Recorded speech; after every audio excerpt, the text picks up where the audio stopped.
Imagine this.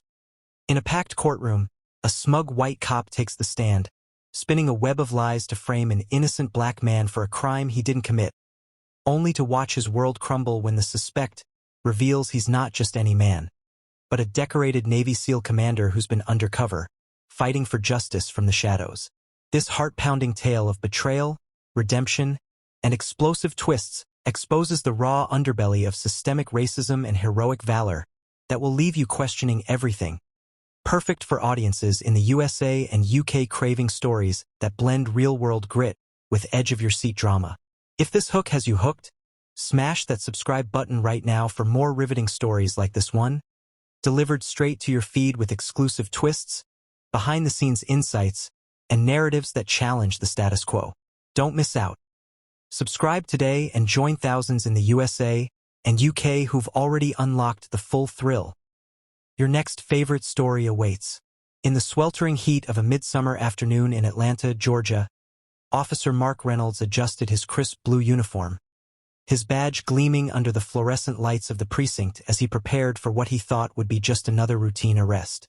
Little did he know, this day would unravel into a saga of deception, revelation, and unforeseen consequences that would shake the foundations of his career and the entire justice system.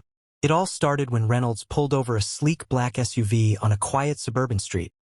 The driver, a tall, muscular black man named Jamal Carter, who was simply heading home after a long day.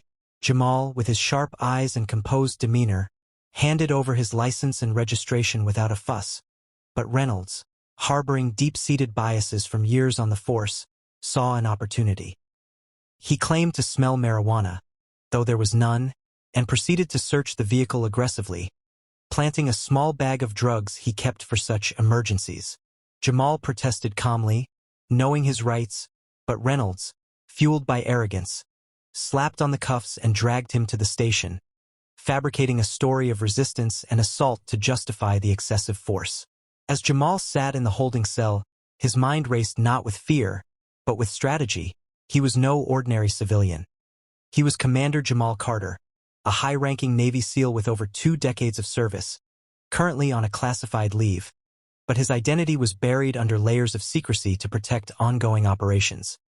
Back at the precinct, Reynolds bragged to his colleagues about nabbing another thug, embellishing the tale with racial slurs that echoed through the locker room, unaware that one of the officers, a young rookie named Sarah Mills, overheard and felt a pang of unease, though she said nothing, bound by the blue wall of silence. The next morning, Jamal was arraigned, the prosecutor, an ambitious district attorney named Elena Vasquez, pushing for quick charges based on Reynolds' sworn statement, painting Jamal as a dangerous drug dealer with a history of violence. Lies that Reynolds had concocted by twisting old, unrelated reports. Jamal's public defender, an overworked lawyer named Tom Hargrove, sensed something off but lacked the resources to dig deeper, advising Jamal to plead guilty for a lighter sentence. But Jamal refused, his SEAL training kicking in, whispering that truth would prevail if he played his cards right. As the trial date approached, Reynolds rehearsed his testimony, confident in his web of deceit, practicing in front of a mirror how he'd describe Jamal lunging at him, the drugs spilling out as evidence of guilt. Meanwhile, Jamal, from his cell, made a discreet call to his SEAL superior, Admiral Kenneth Hale, using a hidden burner phone he'd smuggled in. Hale, a grizzled veteran, promised to monitor but not intervene yet, as exposing Jamal's identity could compromise national security missions involving counterterrorism in the Middle East. The courtroom buzzed on the first day of trial, spectators filling the benches, including civil rights activists who smelled foul play, and journalists from local papers eager for a juicy story. Judge Amelia Thornton, a no-nonsense woman with a reputation for fairness, called the court to order, and the prosecution opened with Reynolds on the stand, his voice steady as he lied through his teeth. The defendant was aggressive, Your Honor. He reached for something in the glove compartment. I feared for my life. Cross-examination by Hargrove poked holes, but Reynolds doubled down, claiming body cam footage was malfunctioning that day, a convenient excuse. Jamal sat stoically, his eyes locked on Reynolds, memorizing every falsehood for the counterstrike. That night, in his cell, Jamal reflected on his life. Growing up in the projects of Chicago, enlisting in the Navy at 18 to escape poverty, rising through the ranks with valor in Iraq and Afghanistan, earning medals for bravery, including the Navy Cross for saving his team under fire. His current civilian life was a cover for a top-secret operation tracking domestic threats linked to international cartels, which is why he was in Atlanta. Ironic that a cop's racism derailed his mission. Twist 1 emerged when Sarah Mills, the rookie, couldn't sleep, haunted by Reynolds' boasts. She anonymously tipped off a reporter from the Atlanta Journal-Constitution, who began investigating Reynolds' past arrests, uncovering a pattern of similar fabrications against minorities. The story broke mid-trial, causing a stir, but the judge ruled it inadmissible without proof, though it planted seeds of doubt in the jury's minds.